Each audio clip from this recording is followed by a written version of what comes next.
តាមថ្នោតឈរថ្មឹងហាក់មិនអើពើទួងត្រូវខ្យល់ភ្លៀងបក់លើអស់សង្ឃឹមសូរិយាពេលព្រឹកក៏ប្រែលែងហ៊ានញ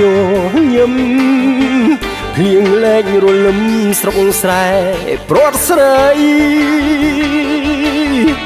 ធ្លាប់បន់ដើរគ្នាទៅរៀនកាន់ស្រែនៅក្បែរចិញ្ចឹមចិត្តស្នេហ៍ពីក្មេងវ័យរឿងយើងទាំងពីរបានរាំងសាភាពស្រស់ខ្ចី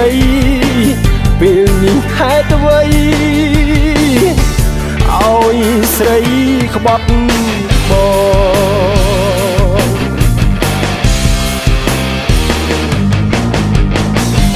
ស្រែយើងធ្លាប់ដើរកាត់ខ្លាចជាខ្នុរ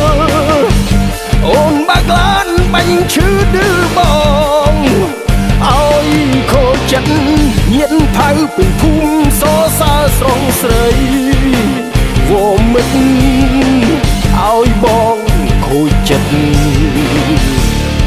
ដូចស្លាប់មិនភ្នែកមិនចិត្ត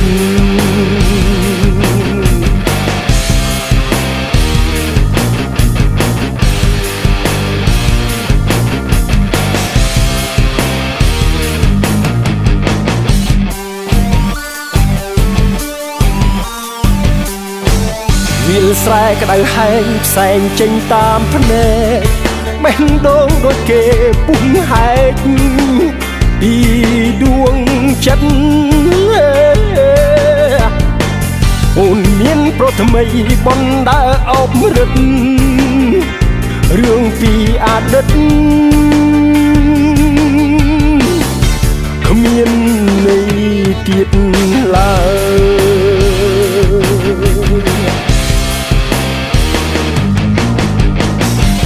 ស្រែយើងធ្លាប់ដើរកាត់ខ្លាចជាខ្នល់